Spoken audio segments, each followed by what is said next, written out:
The ink on my wife's death certificate wasn't even dry when my son slid a manila folder across the kitchen table and said, "Dad, we need you to sign the house over. Today.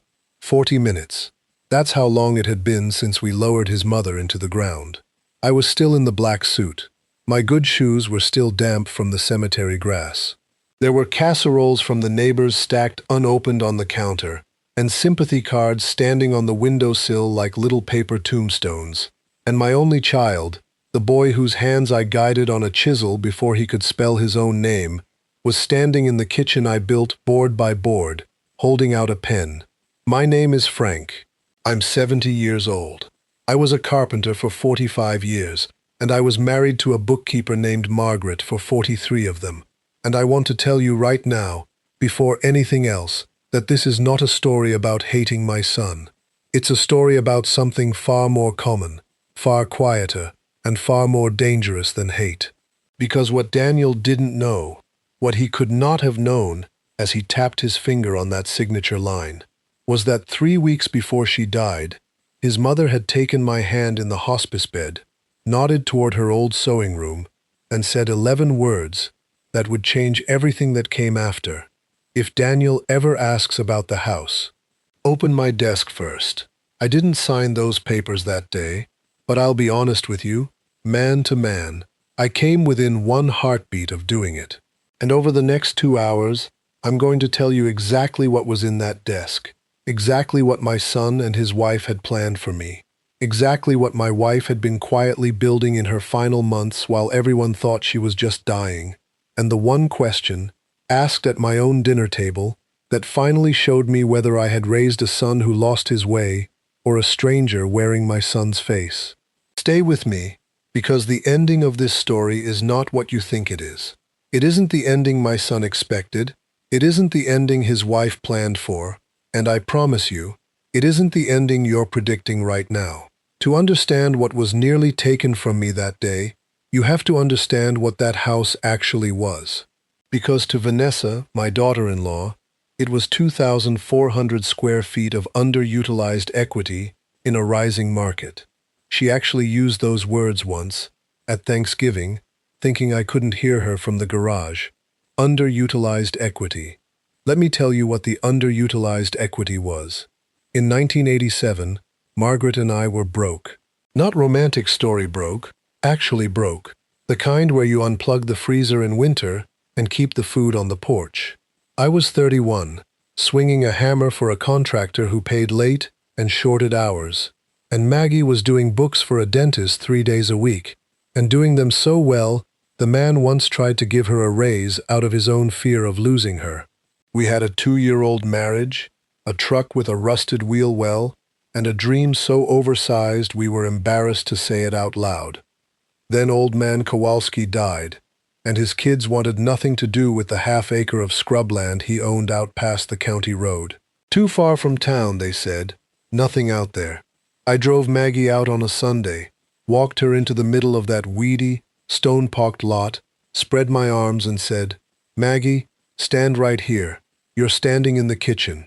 She looked at the thistle growing where I said the stove would go, and she looked at me, and she said the sentence I'd marry her all over again for, "Then you'd better tell me the budget, because I'm keeping the books on this insanity."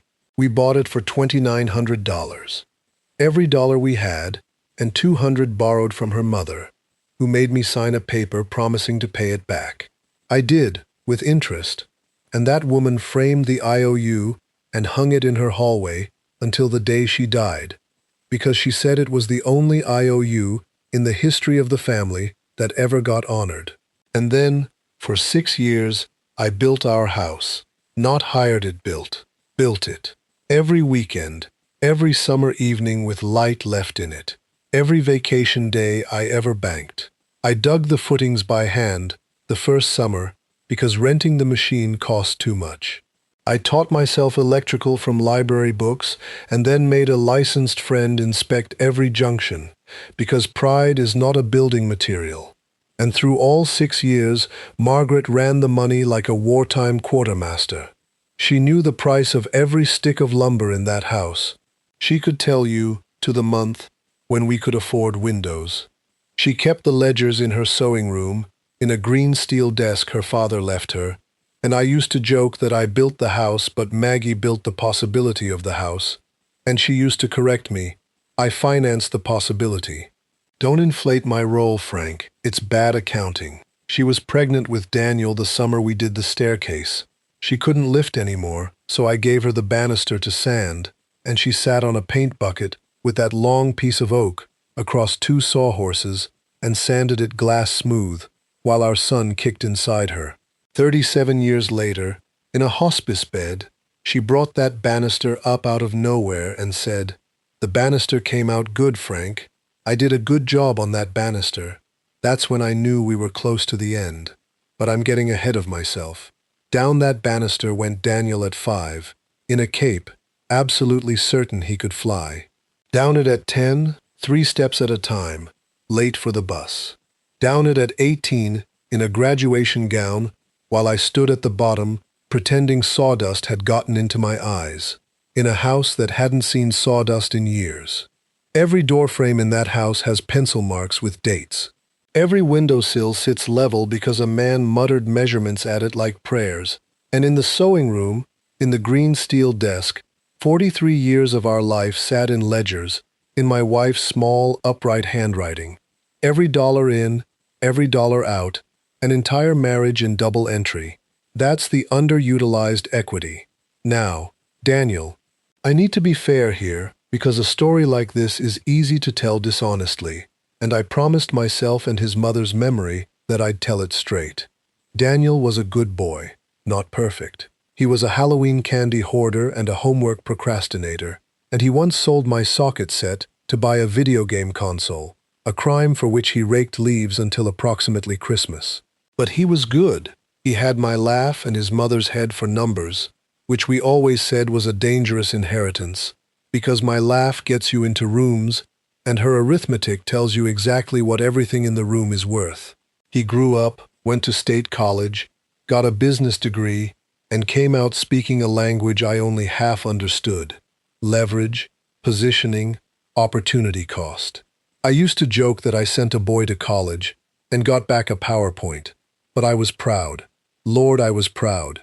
He got a job in commercial real estate, then a better one, then met Vanessa at a conference in Scottsdale. I want to be careful about Vanessa, because it would be easy, so easy, to make her a cartoon, and she wasn't. She was intelligent, genuinely funny when she chose to be, and she had a gift I've never had. She could walk into any room, and inside 10 minutes, know exactly who mattered in it. The first time Daniel brought her home, she complimented Maggie's roast, Maggie's curtains, and our charming house, and it was Margaret, drying dishes that night while I washed, who put her finger on the splinter. "Charming," she said, turning the word over like a suspect invoice. "That's what you call something small, Frank. That's a listing word. That's what you say about a house you intend to describe better once it's yours." I told her she was being unfair. I told her the girl was just polished. That polish isn't a sin. That our son was happy. Maggie dried the same plate for a long moment and said, "I hope you're right." But I watched her look at my desk, and she didn't explain it, and I didn't ask, and that was the end of it for 11 years. 11 years in which Daniel and Vanessa married, a wedding whose budget could have re-roofed every house on our road, bought a place I privately called the aquarium, all glass and echo, and had my granddaughter Lily, who is the finest human being this family ever produced, and the only person in this story with entirely clean hands. 11 years in which, looking back, the shape of what was coming was already visible, if I'd known where to look. The vacations that got bigger every year while the visits home got shorter, the way Daniel's answers about work got vaguer at exactly the moment his watch got heavier. The Sunday calls that moved to every other Sunday, then to holidays, then to when something was needed. And then, 8 months before Margaret died, something happened that I didn't learn about until I opened that green steel desk. My son came to his mother, alone, on a weekday afternoon while I was on a job site, and asked to borrow $60,000. But I'm getting ahead of myself again.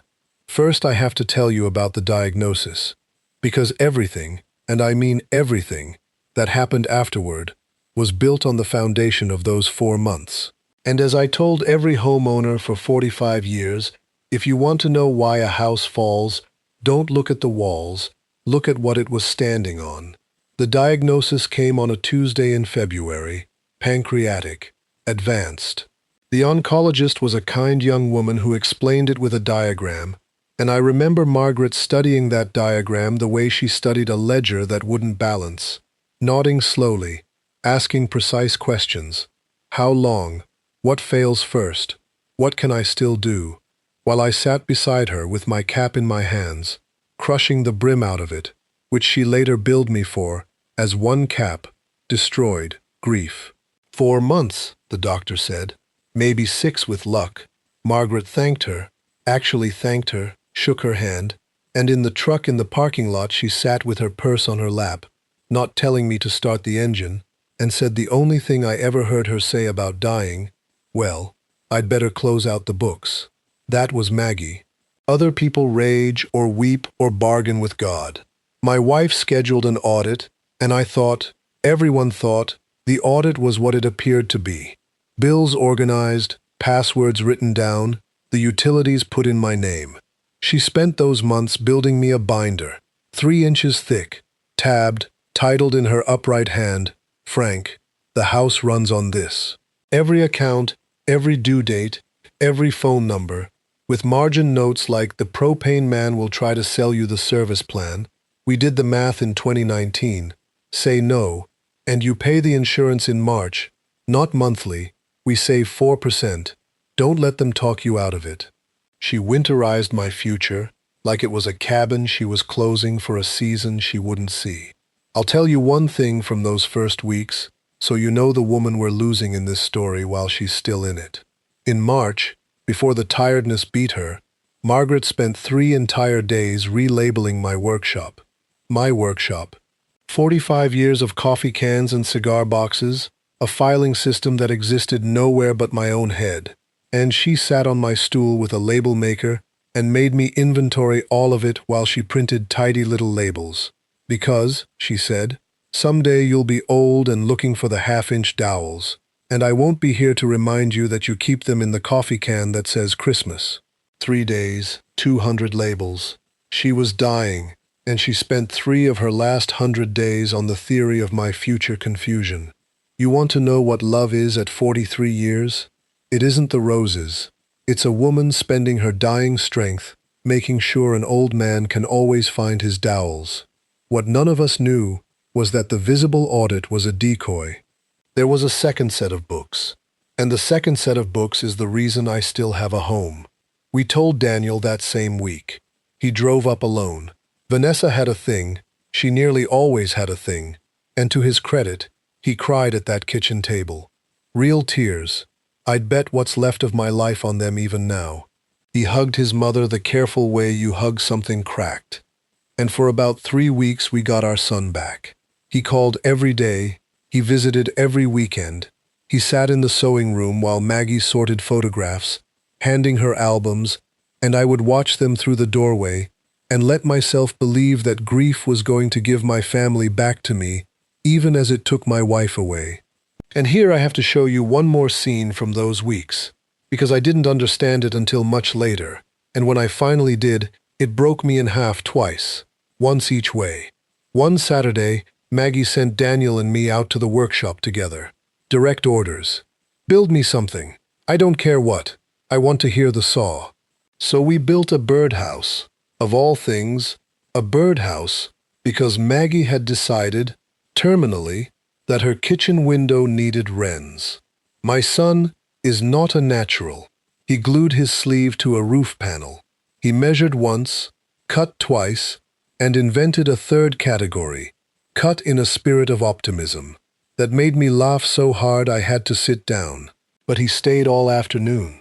He let me guide his hands on the chisel the way you do with a child, 35 years late, and neither of us minding. That birdhouse hangs outside the kitchen window today. It is crooked. It leaks. The wrens, being wrens, moved in anyway. I look at it every single morning while the coffee brews, because it is proof, physical, weather-beaten, occupied proof, that the boy was real. Whatever else you're about to hear, the boy in the workshop was real, and both of those people were my son. And if you can't hold that contradiction, friend, you've never loved anybody long enough. Then, sometime in April, something shifted.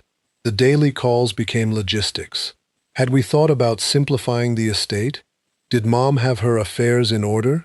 Was the deed titled correctly? A phrase I now know means something, but which at the time washed past me in the flood of appointments and prescriptions. Vanessa started coming along on visits, bringing pastries, squeezing my shoulder, looking at my home the way an appraiser looks at a home, wearing sympathy like a visitor's badge. I noticed none of it. I want you to hear that, especially if you're the son or daughter of someone walking through this right now. I noticed none of it, because a caregiver's world shrinks to the size of a pill organizer. I was counting milligrams and cooking whatever she could keep down and lying awake listening to my wife breathe. I did not have one spare inch of attention, and somebody very close to me was counting on exactly that. Margaret noticed everything. She was weaker by the week, but her eyes never got sick, and neither did her arithmetic. And in late April, I've pieced this together since, from Bill Hendricks and the dates on documents, my wife did 4 things in 10 days, none of which she told me about. She met with Bill, our lawyer and her 40-year chess opponent, twice, folded into appointments I drove her to and waited outside of, reading the paper like a fool. She transferred the house, the land, and every account we owned into an irrevocable trust with my name on it. She hired, of all things, a retired sheriff's investigator named Dale Purcell. Hold on to that name, because Dale Purcell walks back into this story at the exact moment I need him most. And she wrote me a letter, sealed it, and locked it in the green steel desk in her sewing room, because Margaret did not hide things under mattresses. Margaret filed things under lock with a cross-reference. Then she went right on dying, gently, without one word. I've asked myself 1,000 times since, why didn't she tell me? I was her partner in everything for 43 years, and the answer, when I finally stopped being hurt by it, was in the letter itself, and it was pure Maggie. She had a suspicion, not proof, about our own son, and she would not enter a suspicion into the family ledger until it was verified. If she was wrong about Daniel, I would never need to know she'd doubted him.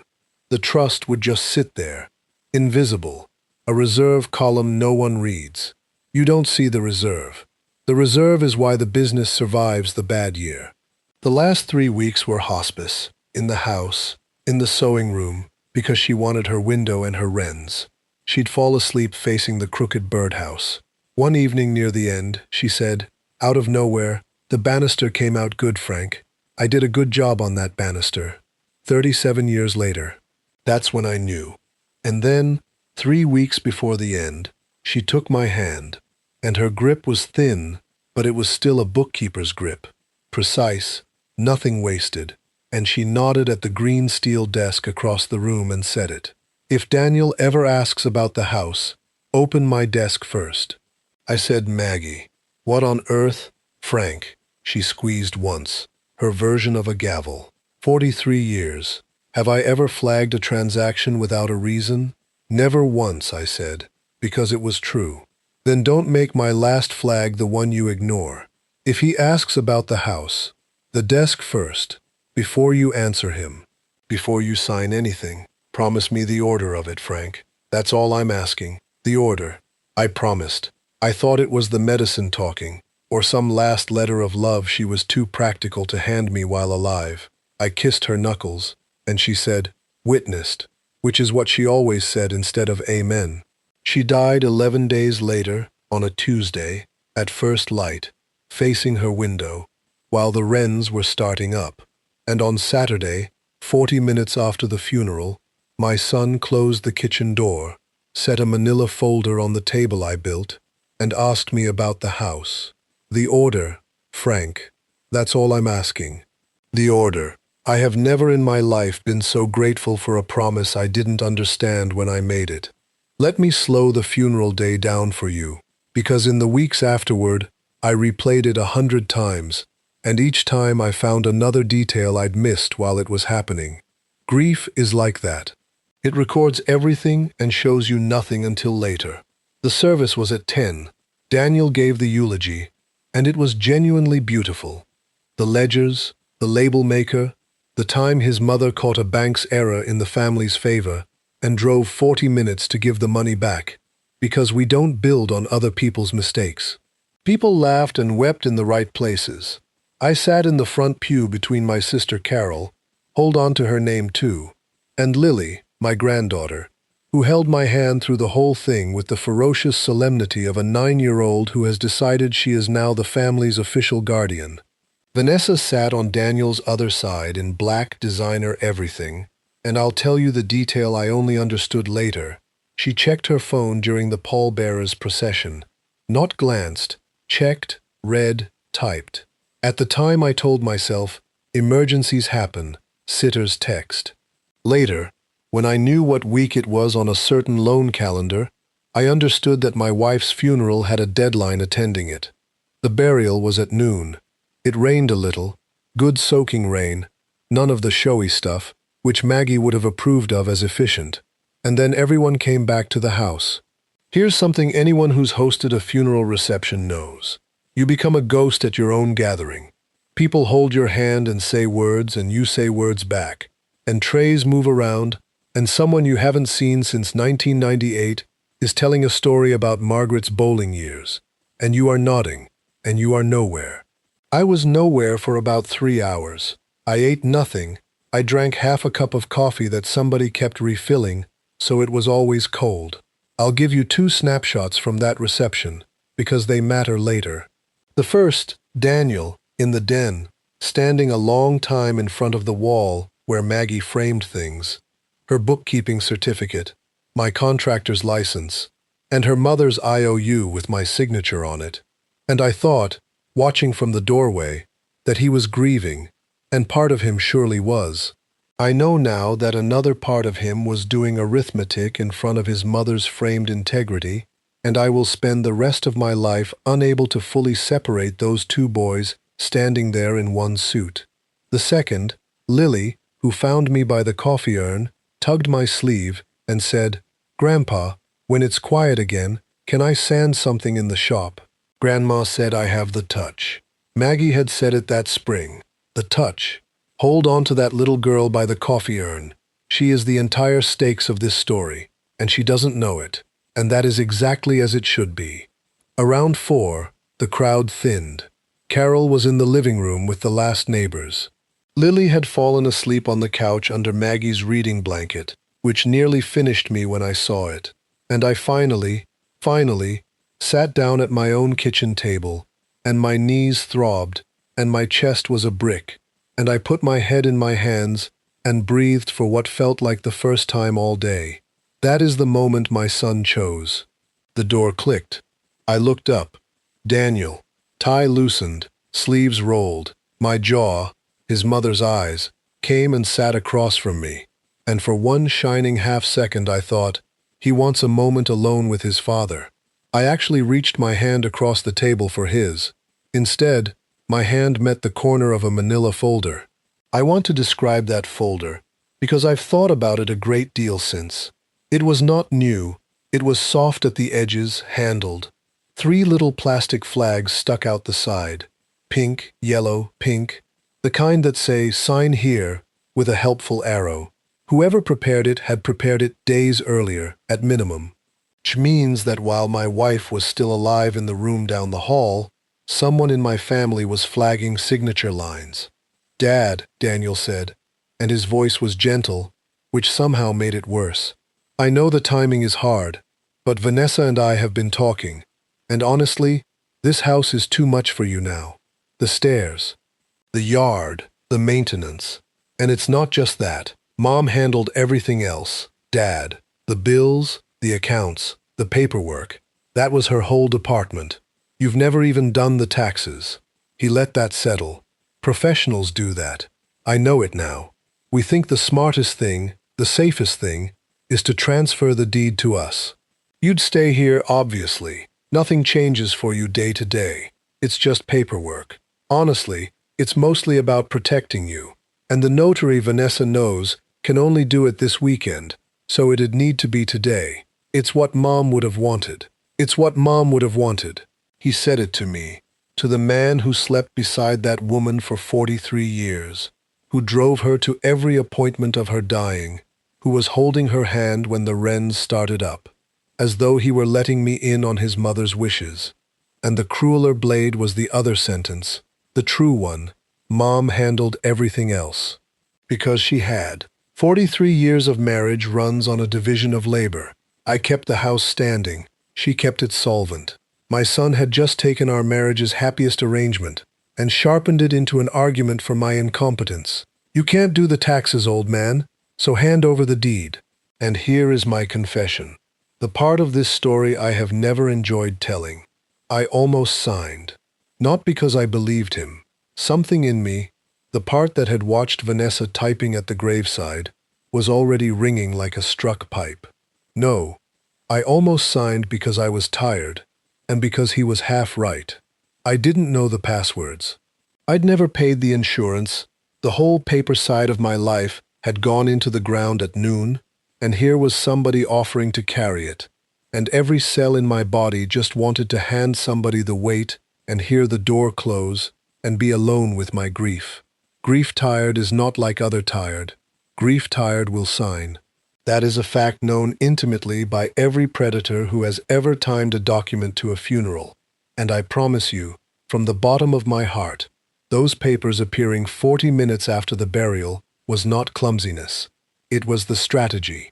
I was supposed to be exactly this tired, and exactly this lost, and exactly this alone. My hand was moving toward the pen. I am not exaggerating for the story. My hand was in motion. And then, from somewhere under the fatigue, 11 words surfaced, like a beam floating up out of dark water. If Daniel ever asks about the house, open my desk first. The order, Frank. That's all I'm asking. The order? My hand changed course. It picked up the cold coffee instead. I took a sip and looked at my boy over the rim of the cup, and somewhere in that sip, without knowing a single fact I was to learn in the following month, I made the decision that saved my life as I know it. I decided to get weak. It isn't hard to play a helpless old man when the world's been telling you that's what you are since your 65th birthday. I let my hand do a small tremble as I set the cup down. Son, I said, my head is just the blood pressure pills, and today of all days, I couldn't read a lumber order right now, let alone legal papers. And you're right, your mother handled all this. I wouldn't even know what I was looking at. Soon, I promise, just not today. I watched my son's face very closely as I said it, and I saw it. 1 second, maybe less. The jaw tightened, the eyes flicked to the folder, a man checking a slipping deadline, before the concerned son mask slid back down, smooth as a garage door. Of course, Dad. Of course. Rest. He squeezed my shoulder. But this weekend, okay? The notary thing is genuinely time-sensitive. Time-sensitive. Hold that phrase. Bite down on it like a nail. He left the folder on the table, on purpose, I'm sure, the way a fisherman leaves a line in the water, kissed the top of his sleeping daughter's head, collected her and his wife, whose goodbye hug lasted precisely as long as a hug needs to for witnesses, and drove off in the German car, whose lease, I would soon learn, was 90 days behind. I stood at the window until the taillights turned out of the lane. Then I locked the front door, threw the deadbolt and checked it. My habit of 50 years. A lock that isn't checked is a decoration. And then, in the suit I'd buried my wife in that morning, I walked down the hall to the sewing room, turned on her good lamp, and took out the small brass key she'd worn on a chain around her neck for 40 years, and had pressed into my palm in the hospice bed without a word of explanation. Her name was on nothing. Her handwriting was on everything. I unlocked the green steel desk, and I rolled back the top, and there, Square in the center of the blotter, alone, was an envelope with one word on it, in her small upright print. Frank. I sat down in her chair, in the smell of her lavender and her ledger paper, and I opened it, and everything I thought I knew about the last 8 months of my wife's life came apart like wet cardboard. 6 pages. Margaret, who considered a 2-line grocery list getting wordy, had written me 6 pages. I'm going to share it with you nearly in full, because everything that happens for the rest of this story grows out of these pages, and because the world should know what my wife did with her last strong weeks. Frank. If you're reading this, then I'm gone. And the boy asked about the house. And it happened fast, faster than even I projected. If you're still in the black suit, I'm sorry. I hoped my numbers were wrong. I spent 3 months hoping my numbers were wrong, and I built all of this in case they weren't. You know me. Hope is not a line item. 8 months ago, in October, Daniel came to see me on a Wednesday. You were on the Hendersons' porch job. He didn't call first, which should have told me something, because our son schedules his affection. He sat in your chair at the kitchen table, and he asked me for $60,000. He called it a bridge, an investment consortium, a commercial property fund. His money, temporarily illiquid. He just needed a bridge for 1 quarter. He had a folder. He had numbers. Frank, I have spent 50 years reading numbers, and I want you to understand what I saw in his. They were dressed. Real numbers are plain. They get up in the morning and go to work. His were wearing cologne. Round figures where round figures never occur in nature. Projections with no cost column. A consortium with no names in it. It took me 4 minutes to know there was no investment, and the rest of the hour to keep my face from saying so. I told him no, gently, with a casserole for the road. And I want you to know why I said no. Because it wasn't the money, and it wasn't suspicion of our son. Not yet. I said no, because when I asked him plain questions, who manages the fund? What's the vehicle? Where's the operating agreement? He didn't have answers. He had responses. There's a difference, and you know it too, from your trade. A man who knows his job answers your question. A man in trouble answers a different question, faster. And Frank, he never once looked up from the folder. A man asking to build something looks at you. A man trying to fill a hole looks at the shovel. He didn't argue when I refused, which frightened me worse. A man who needs 60,000 and shrugs when he's refused has other plans already. He hugged me at the door. First unprompted hug in years, and I stood there afterward, feeling like I'd just been written off as an asset and reclassified as an obstacle. So I did what you'd expect. I opened a file. I called Dale Purcell. You remember Dale? Retired sheriff's investigator. You built his deck in '09. He has owed me a favor, since I found the error in his pension paperwork that his own union missed. I asked him to establish, quietly, what our son was standing in. Frank, it's bad. I'll post it the way Dale gave it to me. The job, gone. 26 months gone. Let go. Not laid off. Let go. After what the separation file calls an internal review of client fund handling. Nothing charged. The firm chose quiet. But quiet travels in that industry, and he never landed anywhere else. For 2 years our son has ironed shirts, filled a briefcase, and driven to a coffee shop. The house of glass, 2 mortgages, the second at a rate you'd expect from a man in an alley. The German cars, leases.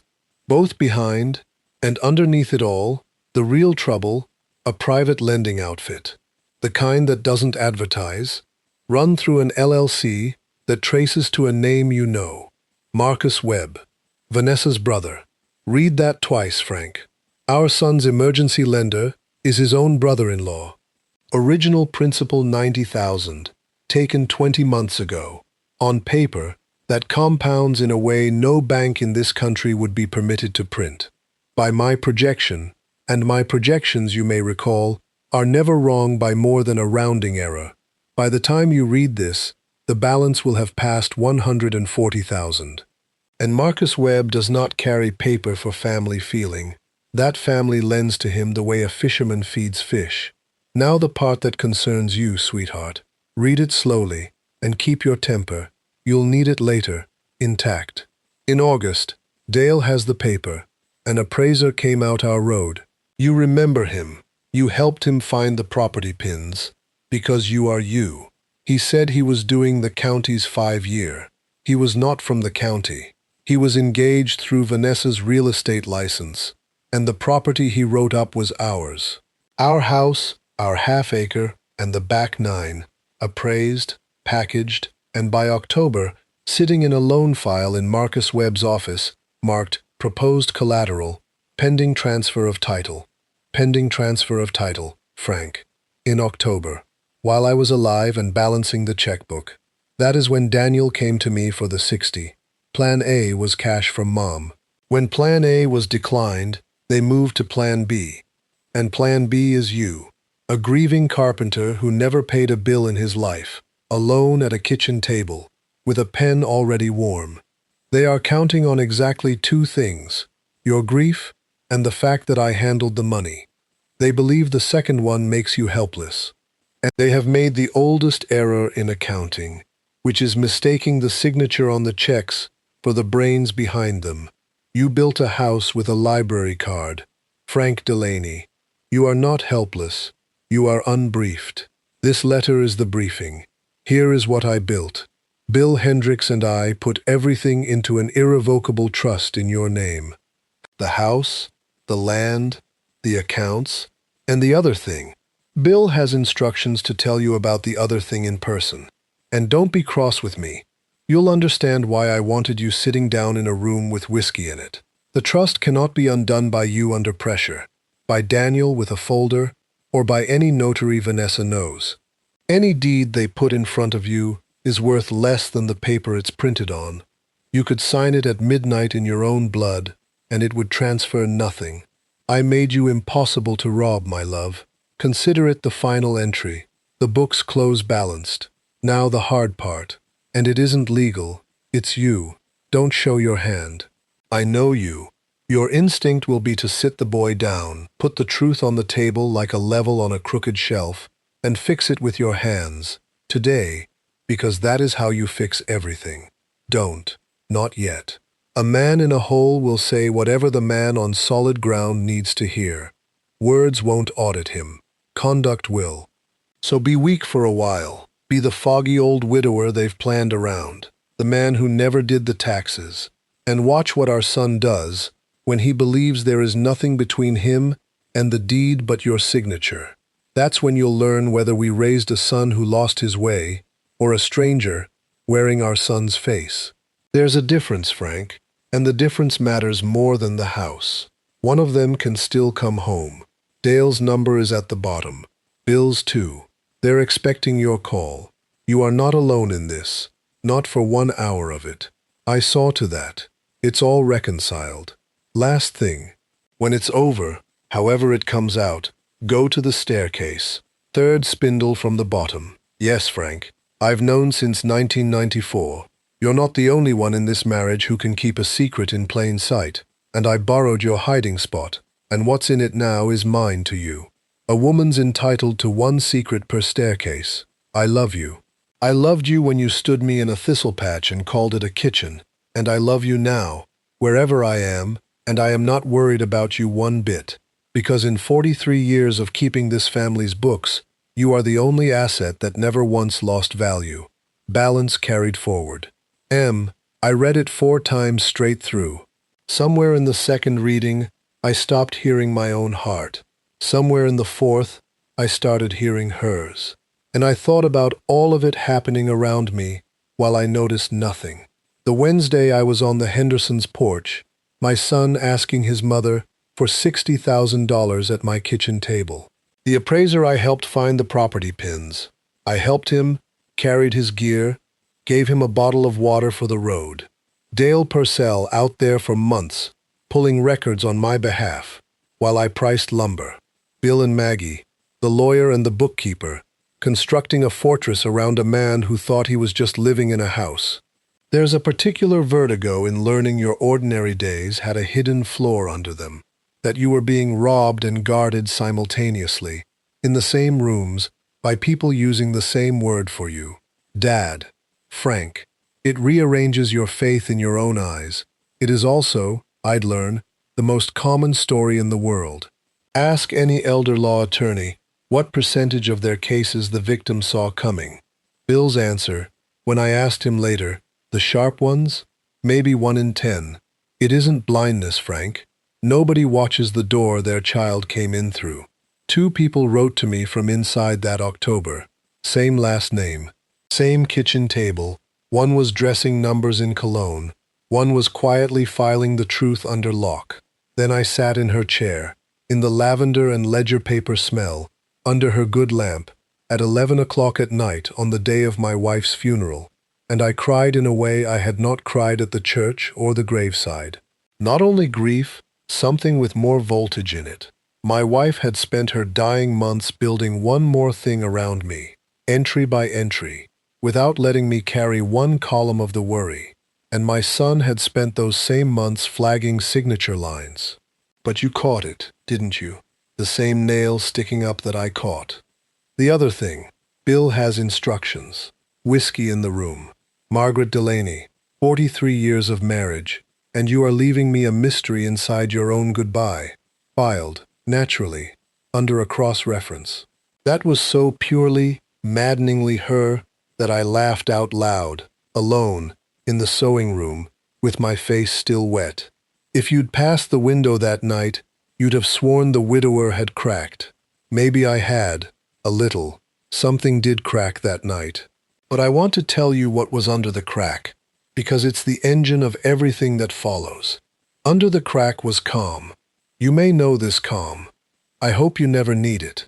It's the calm that arrives when the worst is finally in writing, when suspicion, which flutters, becomes fact, which sits. Fear needs uncertainty to live on. Maggie's 6 pages killed the uncertainty, and the fear starved with it. And what walked out of that sewing room at midnight in a wrinkled black suit was not the man who'd walked in. I went to the kitchen. On the table lay Daniel's manila folder, flags out like little pink tongues. I did not burn it, though the stove was right there and my hands wanted to. Instead, I did something Margaret would have initialed. I photographed every page under the good kitchen light, front and back, and then I put the folder back exactly where my son had left it, angled just so, untouched looking, bait believing itself unbitten. Then I made coffee. At midnight, the rules were suspended, and I sat down where I'd nearly signed my life away 9 hours earlier, and I took out the carpenter's pencil from behind my ear, where it has lived since the Reagan administration, and on the back of a lumber receipt, I did what she'd have done and what I'd done before every big job for 45 years. I made a list. 1. Staircase, 3rd spindle. Tonight. 2. Call Bill, the other thing. 3. Call Dale. 4. Be weak. Watch. Keep the temper intact. She said I'd need it. 4 lines on the back of a receipt. It doesn't look like a battle plan. Neither does a foundation look like the reason the house stands. I'll tell you what was inside that spindle in a moment, because I did go, that very night, at 1 in the morning, with a flashlight, to a hiding place I'd made in 1989 and thought was mine alone, and what my wife had left inside it stopped my breath. But first, you need to see what my son did over the next 14 days, to a man he believed was foggy, helpless, and alone. Because Margaret asked me to watch, and what I watched is the reason this story ends the way it ends. I couldn't sleep anyway. So at 1 in the morning I knelt at the bottom of my own staircase in my undershirt, with a flashlight, feeling like a burglar in my own history. Here's what you need to know about that spindle. In 1989, when I turned the balusters for that staircase, I made one of them hollow, threaded the base myself on the lathe, a quarter turn, a half, and it lifts free like a cork. Young man's foolishness. I put a brass key inside, a key to nothing, and a note. For the wife who sanded this, whatever's locked, you're allowed in. F. And I sealed it up and told no one, because a man's entitled to one secret per staircase.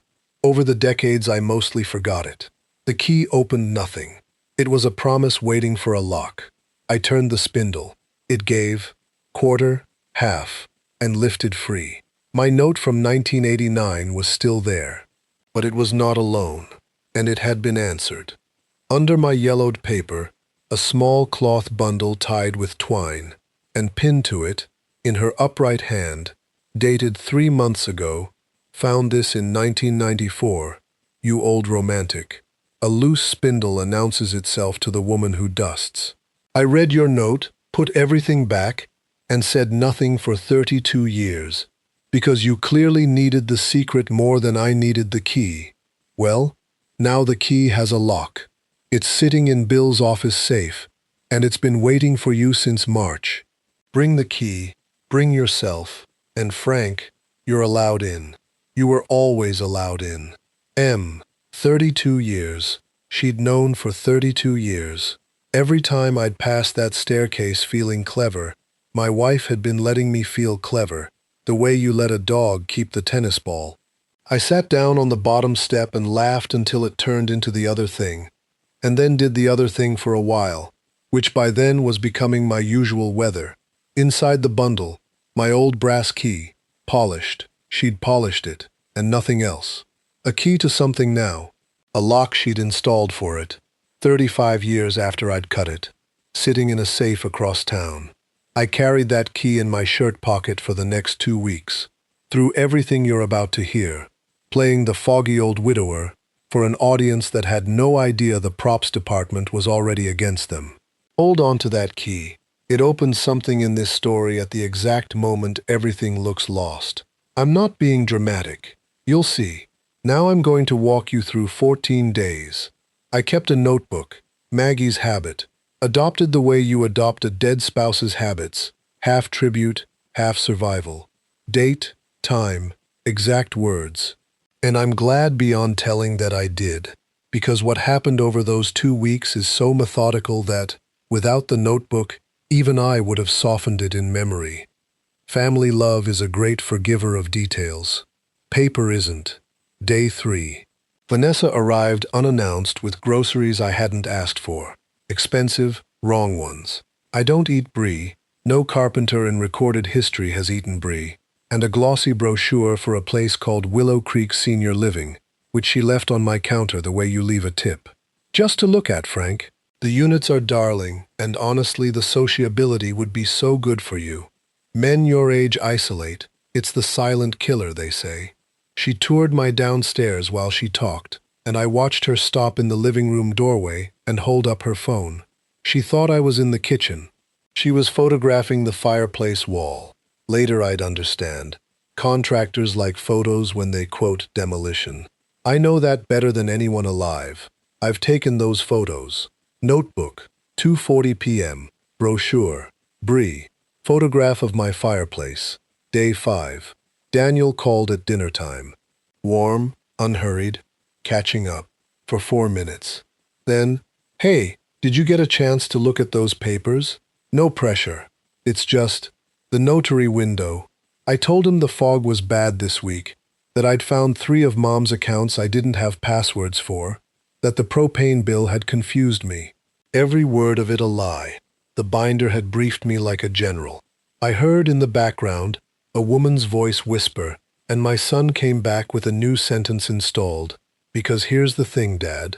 A house in your name is exposed. If you ever needed long-term care, the state can come after it. Signing it to us protects it. It's called a shelter strategy. Everyone does it. I want to stop the story right here and speak directly to you, especially if you're over 60. Because this exact speech is being delivered in 10,000 kitchens this very week. There is a real thing in this world called Medicaid planning. Done honestly, it involves elder law attorneys, 5-year look-back rules, and the owner's informed consent, usually with the owner's own lawyer in the room. What it never involves, never, not once, not ever, is your child's notary, a weekend deadline, and papers prepared before the funeral. The vocabulary of legitimate planning gets borrowed as a costume by people doing something else entirely. The test is not the words. The test is whose lawyer is in the room and whose clock is running. If the answers are theirs and theirs, you are not being protected. You are being processed. I told Daniel the fog was very bad. He said, "Of course, Dad. Rest up." Notebook, 6:52 p.m., day 6. The realtor call. Daniel, cheerful. A realtor friend had driven past, 40 minutes from anywhere, and flagged concerns. The roof looked end of life. Probably plumbing, given the age. Possibly foundation. Now, friend, I need you to appreciate what happened next, because in 14 days of war, this was the moment that required the greatest performance of my entire 70 years. My son said the words, "The roof looks end of life," to me. To me. I installed that roof 26 months ago. Architectural shingles, ice and water shield to code, and then some. Because I don't build to code, I build to conscience. The warranty runs to 2049. I have the invoice. I have photographs. I was on that roof at an age when my doctor, my sister, and 2 separate neighbors staged what I can only describe as an intervention. And my son, who has never in his life been above the first rung of a ladder without narrating his will aloud, informed me over the phone that my roof was dying. "Well," I said, in my best watery voice, "that does sound serious. Your mother always handled the contractors. Your mother always handled the contractors." I said that sentence, Frank Delaney, said that sentence out loud, and somewhere Margaret laughed so hard the wrens took off. My son lied to a master carpenter about his own shingles, and the master carpenter played dumb about his own trade. And I cannot tell you which half of that conversation hurt more to live inside. Day 7, a small one, but write it in your notebook of the soul. A locksmith's van pulled into my lane at 10 in the morning. "Work order for a lockbox install, sir. Realtor access. A realtor lockbox. On my occupied home. Ordered, per the work slip, by V. Delaney. Listing preparation." I sent the poor kid away with coffee for the road. None of it was his doing, and then I stood in my hallway shaking. Not with fear, with the temper Maggie's letter had told me to keep intact, straining at its crate. Day 7. My wife had been in the ground 1 week, and somewhere a work order existed to put my front door on a stranger's keyring. I called no one. I confronted no one. I wrote down the time, the company, the order number off the slip, and I put the kettle on. The list was getting heavy, and a heavy list, in my trade, is what you build the lever for. Day 9, the restaurant. This one they planned. Lunch at a linen napkin place. "Our treat, Dad, you need to get out." And it was warm and almost real for half an hour. Lily's soccer standings. Margaret remembered kindly. Then, with the entrees, the folder. In public. Because it is harder to say no in public. Refusal in a restaurant feels like a scene, and men of my generation would rather sign a bad paper than make a scene. And somebody at that table had done the math on that. New story this time, the third if you're counting, after Too Much for You and Shelter Strategy. Now it was estate taxes. Signing now would get ahead of the estate tax. My son said this with a straight face across $40 salads to a man whose estate, as far as he knew, was one paid-off house and a carpenter's savings, nowhere within a country mile of any tax that exists in this republic. He knew better. We paid for the degree that knew better. There was one more move at that lunch, and it was Vanessa's, and it was art. Midway through the tax speech, she reached over, squeezed my wrist, warm as a heating pad, and said, "Frank, we just don't want to see happen to you what happened to my Uncle Renato. He waited, and the state took everything, and he spent his last years in a county facility." It broke our family's heart. I have since had Dale Purcell look into Uncle Renato. There is no Uncle Renato. There has never been an Uncle Renato. That woman invented a dead relative between the salad and the entree, complete with a heartbreak, as a sales aid, improvised him the way you or I would reach for the pepper. I want you to understand the caliber of what was sitting across that table patting my wrist. Because when people ask me how I stayed so calm through what came later, the honest answer is, somewhere around the invention of Uncle Renato, I stopped negotiating with family and started studying an opponent. And the detail I'd frame if I could, when the folder came out, the pen came with it, and Vanessa set the pen down next to my bread plate, tipped toward me, the way you set silverware. Like signing was simply the next course. I said my hands were too shaky for signatures in public. Held one up. It did tremble. You try holding a fork while your son recites tax law at you over a funeral week lunch. Then I ordered dessert, the flourless chocolate thing, and I ate every crumb of it, slowly, while the folder sat there cooling. Daniel didn't touch his food. Vanessa paid with a card I now know was one payment from cancellation, and smiled, and said we'd circle back. Day 11. The tactic changed, and this is the one I need you to memorize, because it is the cruelest tool on the truck. They stopped talking about the house. They started talking about my mind. Daniel, on the phone, gently, had I noticed I was repeating myself? I'd told him the propane story twice, he said. Once, it's in the notebook, time-stamped. Vanessa, visiting. Did you forget we called Thursday? Frank, honey, that's the second time this week. There was no Thursday call. I checked the phone log while her car was still in my lane. No call, no Thursday, nothing. But do you see the poison of it?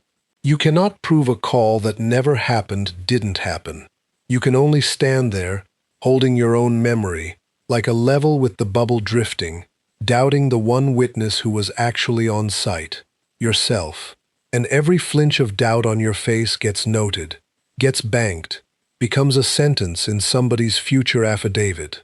Because a person who plants confusion in your memory is not worried about your memory. They are drafting an argument about your competence. And that argument is always headed to the same two rooms, a notary's office or a courtroom with the word guardianship on the docket. If any of what I just described is happening to you or to your father, hear me. Start a notebook today. Date, time, exact words. Keep your phone logs. Confusion is their instrument. Paper is yours. I measured twice for 45 years because wood doesn't lie. Neither does paper. Day 12. Carol called. My little sister, 72 going on 40, kindergarten teacher for 31 years. And her voice was strange. Careful. Frankie, Daniel came by. He's worried sick about you. He says you've been foggy, forgetting things, that you left the stove on when they visited. He asked if I'd noticed anything. Honey, have you been all right? The stove story was invented whole. But sit with what had just happened. My son was canvassing my own family, planting eyewitness testimony one relative at a time, building a chorus. A man alone with an accusation is confused. A man surrounded by concerned relatives, repeating the accusation is a case. Day 13. Lily called me. My granddaughter, 9 years old, on the homework tablet, whispering the way children whisper when the house around them has gone quietly wrong. Grandpa, are you sick? No, sweetheart. Grandpa's fine. Why? And she said, and I will repeat it exactly, because it is burned where I keep things. Mom told Uncle Marcus on the phone that you won't be a problem much longer. Is that about being sick? You won't be a problem much longer. I kept my voice in its Sunday clothes for her. God knows how. Grown-ups say silly things when they're tired, I told her. Grandpa is healthy as a horse. I love you to the moon and around the back of it. And after we hung up, I sat at Maggie's end of the table with my hand over my mouth for a long time. Not for my own safety. The trust had made me hard to hurt, and I knew it by then. What undid me was the arithmetic of that call. A 9-year-old had just been made a courier for a threat she couldn't read, because in the house where she is growing up, her grandfather gets discussed over the dinner hour as a scheduling problem. Whatever I ended up deciding about Daniel, I understood that night that Lily was a stakeholder in the decision. Children always are. They are just never consulted. I added one line to the bottom of the lumber receipt battle plan, and it outranked the other four. Whatever you do it so that girl can watch you do it. Day 14, they showed me the whole hand. Sunday dinner, my table, and a phone call taken in an old bedroom with thin interior walls. Walls I kept thin on purpose, because the money went into the bones. I know the deadline. I'm handling it. He's completely lost since Mom died. He can't even do the taxes. It's a matter of days. No. Do not call the house. I told you. The property covers everything, with room left over. 2 weeks. Tell him 2 weeks. I stood in my hallway holding a dish towel, and I felt the last soft thing in my chest set like concrete. The property covers everything. Her banister, my beams, 39 Christmases. Collateral. Promised to a man who calls houses. Promised with room left over. And 20 feet away, in my living room, Vanessa was measuring my fireplace wall with her eyes and telling Lily how much better it would look. Opened up. I dried my hands, went back in smiling, served the pie. Maggie's recipe, my first solo attempt, structurally sound, if cosmetically tragic, and kissed them all good night at the door, like the foggy old man of their filings. Then I went to the kitchen drawer, took out the notebook, wrote down every word with the time beside it, and picked up the phone. It was 9 at night. Bill Hendricks answered on the second ring, as if he'd been sitting by the phone for 2 weeks. Knowing what I know now, he more or less had been. "Frank," he said, "I've been expecting your call. How fast can you come in? Is tomorrow too soon?" There was a pause, and papers moving, and then my wife's chess opponent of 40 years said the sentence that ended Act 1 of my widowhood and began Act 2. "Frank, tomorrow is almost too late. There's a hearing petition being drafted with your name on it. And there's something Margaret didn't put in the letter. Bring the key." I looked down. The brass key was in my shirt pocket, where it had lived for 2 weeks, over the exact spot that hurt. "Bill," I said, "how do you know about the key?" "Because I have the thing it opens," he said, "sitting in my office safe." Margaret's instructions were exact. Only in person, only after they'd shown themselves, and only, her words, "Frank. Once Frank knows he's in a fight, and his temper is still in the crate." He exhaled, 40 years of chess in it. "Are you in a fight, Frank? And where's the temper?" I looked at the manila folder on my table, at the pink flags, at the pen. "I'm in a fight," I said, "and the temper's in the crate. But Bill, the crate is rated for 2 more weeks, maximum. Bring coffee." Bill Hendricks' office is a 2-room affair above the old pharmacy, and it smells like old paper and older coffee, and it has smelled that way since Nixon. Bill himself is 81, moves like a man of 60, and has the eyes of a man who spent 50 years watching people lie in depositions and 40 playing chess with my wife, which he described in his welcome handshake as the same skill, longer silences. He sat me down across the big desk. Then he did something I'll never forget. Before one word of law, he took a small glass and poured 2 fingers of the Irish whiskey he keeps for the reading of wills, set it in front of me, and said, "Margaret's instructions." She wrote, and I quote, "Pour Frank a drink first. He'll say it's too early. Inform him the estimate was prepaid." I laughed for the first time in 3 weeks. Then I drank it. She was right on both counts. She kept the books. She was always right on both counts. "First," Bill said, opening a folder considerably thicker than my son's, "the ground under your feet, because you've spent 2 weeks being told it's cracking, and it is time somebody showed you the bedrock." And he walked me through the trust, plainly, the way I'll walk you through it now, because I have since learned that most people, including most sons with business degrees, do not actually understand this instrument, and some of you listening tonight need to. An irrevocable trust is a legal container. In April, Margaret had placed into that container the house, the half-acre, the back 9 acres, the workshop, every account we owned, and one line on an inventory sheet, held for later. Item 7. The container's beneficiary, me. Its trustee, its key holder, Bill, with his sensible young partner Priya as successor, so nobody could simply wait out an old lawyer. Here is what that means in job site language, Bill said, because he knows his audience. You cannot be robbed of what you no longer technically hold. It's held for you. If Daniel puts a deed in front of you tomorrow, and you sign it with a notary on each arm, it transfers nothing. The house is not yours to give away under pressure, precisely so it can never be taken from you under pressure. Margaret didn't lock the house against you, Frank. She locked it around you. And a guardianship?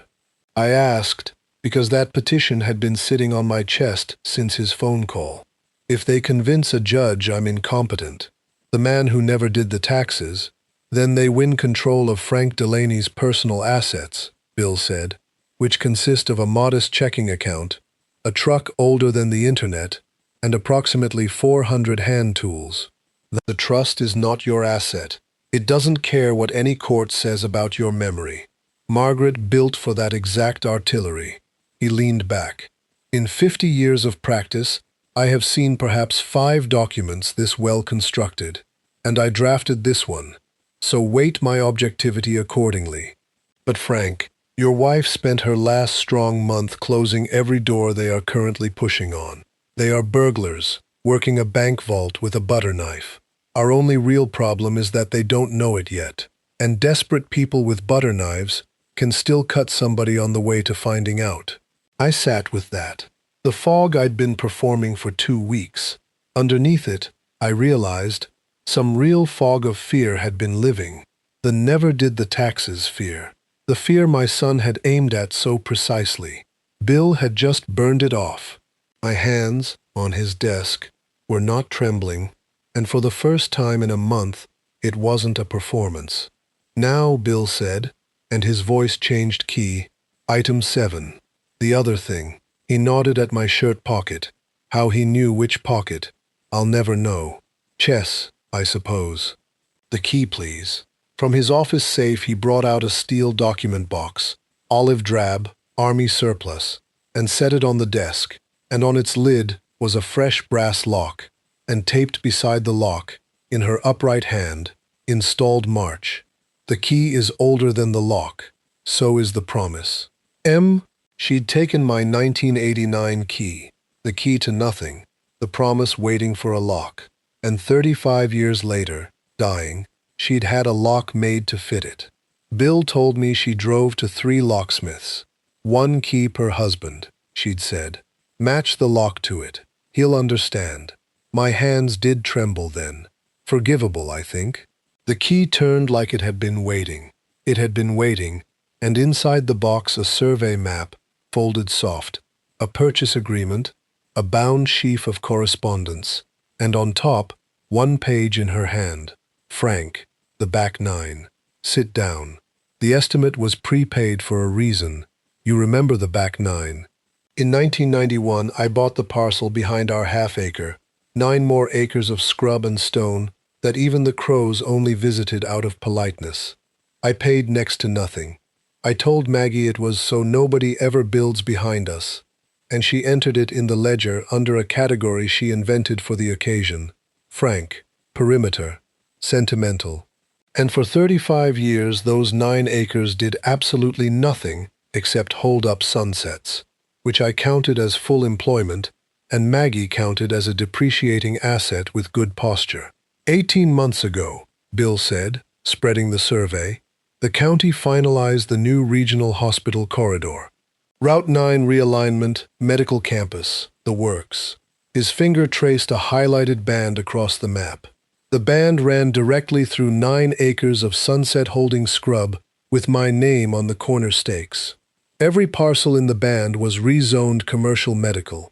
The first inquiry letter came in February of last year, addressed to you, Frank. Margaret intercepted it. She told me later she stood at the mailbox, read it twice, and made a decision. You were up on the Hendersons' roof that month, and she'd be, her words, damned if Frank finds out he's rich while he's holding a nail gun at altitude. So my wife negotiated, herself. A dying bookkeeper versus a Chicago medical booms acquisitions team for 11 months, from her sewing room, through Bill, on paper. Bill showed me the correspondence, and I want you to hear my favorite exchange, because it is my wife entire. The acquisitions VP, month 5, growing caffeinated. We need Mrs. Delaney to understand, this offer expires Friday. Margaret's reply, dictated to Bill, 3 sentences, in its entirety. Gentlemen, that land has held its position for 34 years, without complaint, through 4 recessions and 2 droughts. It will comfortably outlast your Friday. M. Delaney. They raised the offer 9% by Thursday. At the closing, Bill swears, the VP asked if Mrs. Delaney had ever considered a career in acquisitions, and Margaret, on the speakerphone, too weak by then to travel, said no. She didn't care for the exaggeration involved, and the whole table thought she was joking, and Bill, who had watched her extract 9% with 3 sentences, did not correct them.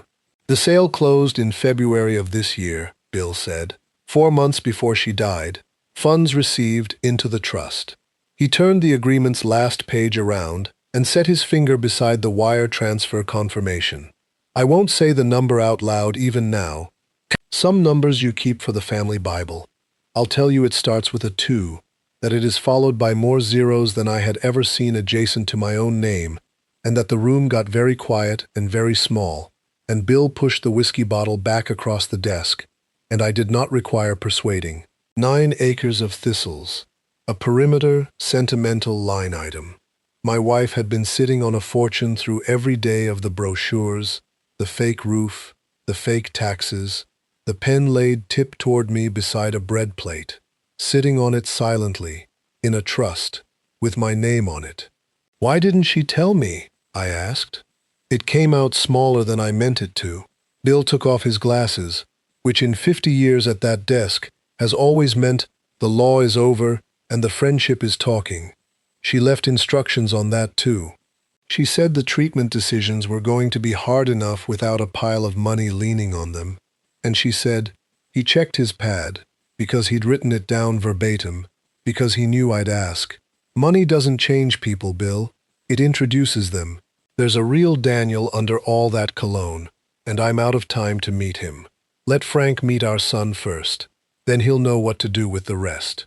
He always knows what to do once he's met somebody. It just takes him longer than it took me, because he likes people, and I price them. Let Frank meet our son first. Well, I had met him. 14 days of meetings, brochures, a lockbox work order, my own shingles pronounced dead, Uncle Renato invented over salads, my mind reported defective to my own sister, my home promised to a lender with room left over.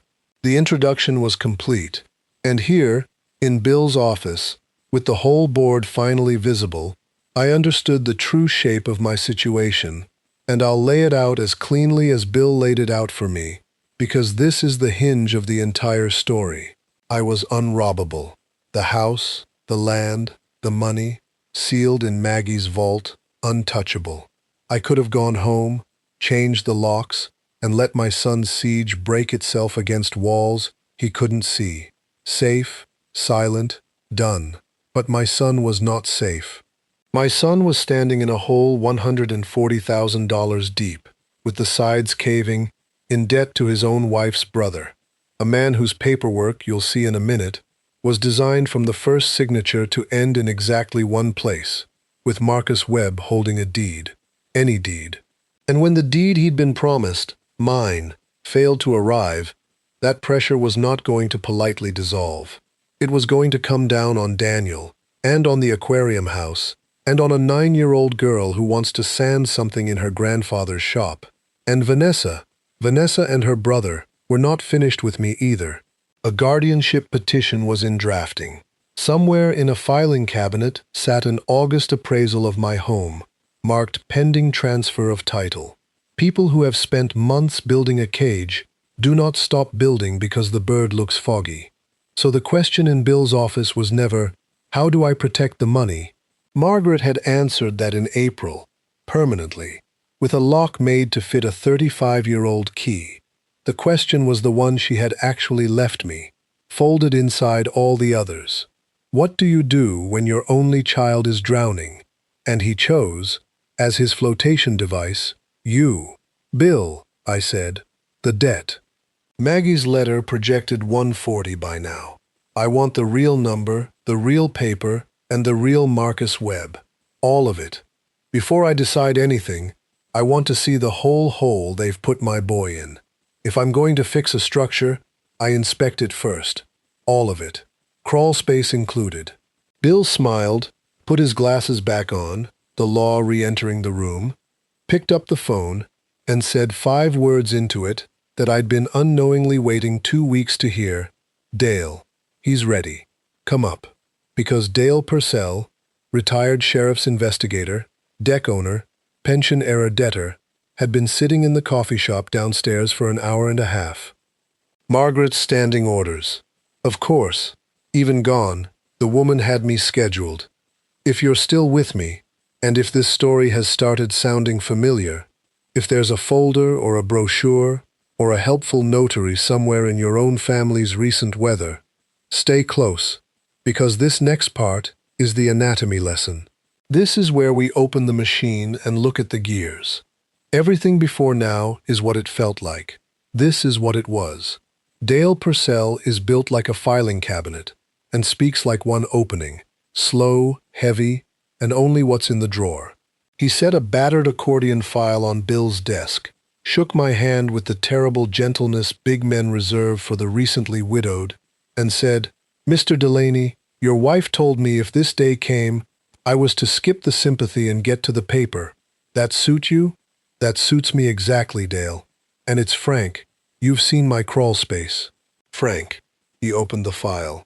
"Then here's your son's last 2 years, and I apologize in advance for every page of it. I'm going to give it to you the way Dale gave it to me, in order, because the order is the story, the job. Daniel was let go from the commercial real estate firm 26 months ago. Not laid off, let go, following what the separation paperwork delicately called an internal review of client fund handling. Nothing charged, nothing proven. The firm chose quiet over lawyers. But in that industry, quiet travels. He never landed another position. For 2 years, my son ironed shirts, filled a briefcase, and drove to a coffee shop. 2 years. He sat at our table through 2 Thanksgivings, his mother's diagnosis and her funeral. Employed at a firm that had escorted him out, and nobody knew. I want you to hold your judgment for 1 moment, though, because Dale taught me something that afternoon that I now believe with my whole chest. Shame arrives before malice. Always. The lying to us came years before the scheming against us, and the engine of both was the same. A man who could not survive being seen at his actual size. His mother priced people accurately and loved them anyway. That was her genius. Daniel inherited the pricing and not the second part, and he turned it inward, and it ate him. Remember that. It matters at my dinner table later. The bleed. No salary, but the life continued. The aquarium house, the leases, Vanessa's memberships, Lily's school. First the savings went, 11 months. Then the second mortgage, at a rate you'd expect from a man in an alley. Then the cards. Dale slid a summary sheet across, the monthly burn of my son's household next to its actual income, which was a single line. Vanessa's part-time license commissions, 4 closings a year. The gap between those 2 columns was a scream in accounting format. Margaret would have caught it from across a room. Margaret, I realized, looking at the dates, had caught it from across a room. In October, in 4 minutes, over a folder of cologne-wearing numbers. The shovel. 20 months ago, the first loan from Webco Capital Partners, LLC. Marcus Webb. 90,000 principal. Dale laid the actual note on the desk, and Bill read it, and I watched a lawyer of 50 years take his glasses off, clean them, put them back on, and read it again. "This isn't a loan," Bill said finally. "This is a trap with a repayment schedule. Default interest triggered by any late payment, compounding at rates no bank could print. A confession of judgment clause. Daniel had pre-agreed, 20 months ago, to lose any future lawsuit. And a cross-collateralization clause, written so broadly it reached for any real property interest hereafter acquired by borrower or borrower's immediate family. Hereafter acquired by borrower's immediate family, 20 months ago. That paper was written reaching for my house before my wife was even sick. The way you dig a footing before there's a wall, because the wall is planned. I build things for a living. I know planned when I read it. Current balance, Dale said, with the default clocks running, 151,000 as of Friday. Mrs. Delaney's projection was conservative. Her projections were always conservative, I said. It's why we never bounced a check in 43 years. The family business, and now the part that reframed everything. Dale had pulled Webco's history, 5 years of liens and filings. My son was not Marcus Webb's unlucky brother-in-law. He was his sixth. 6 borrowers, 5 years, a struggling restaurant owner, a widow refinancing, a nephew with a franchise dream. Each one somebody adjacent to Marcus's circle. Each loan on the same trap paper, and 4 of the 6 ending the same place. Webco holding a property. Marcus Webb did not run a lending business. He ran a harvesting business. The crop was distress, and it grew best in his own family's field. And Vanessa, I asked, because my throat wanted the question over with. Dale looked at me steadily, a cop's kindness, which is refusing to soften what you're about to need. Frank, Vanessa introduced the loan. Her name's on the referral line of the origination sheet. Vanessa's license ordered the August appraisal of your property. And Vanessa's email, I can't tell you how I know this, so I'll just say, I still have friends who owe me favors, contains a draft petition for emergency guardianship of Frank Delaney, prepared by an attorney in Marcus's building, dated 11 days ago. 11 days ago, day 3, Brie and Brochure Day. It cites memory lapses, a stove incident, financial helplessness following the death of the spouse who, I'm quoting the draft, Frank, managed all household affairs for the respondent, who is unable to independently manage his finances, and, pending, corroborating observations from family members. Carol, the chorus, the affidavit being farmed relative by relative, and the centerpiece of the whole legal theory, the division of labor of a 43-year marriage, submitted as evidence of my incompetence. She kept the books, therefore I am helpless. They had taken the happiest arrangement of my life and drafted it into a weapon. I sat back. Bill's office clock, a gift, the brass plate says, from M. Delaney, who notes that billable hours require a witness, ticked through a long silence while I arranged what I now knew into its true shape, and I'll arrange it for you the same way. My son dug his own hole, with lies born of shame. Marcus Webb sold him the shovel, on paper engineered to bury him, and Vanessa stood at the rim with a clipboard, measuring my house for the fill dirt. 3 people, 3 different sins. Daniel's was weakness. Marcus's was predation. Vanessa's, the one that still catches my breath on cold mornings, hers was patience. Options. Bill said, all law again. 1, nothing. You're untouchable. Let it burn where it lands. 2, quiet rescue. The trust pays Webco. Debt gone, nobody learns anything, including Frank, your son, who learns exactly nothing. 3, scorched earth. We meet the guardianship petition with a countersuit. Elder abuse referral. The works. You'd win. It would also put Lily's father through a shredder in a public courtroom, and Lily's last name through it with him.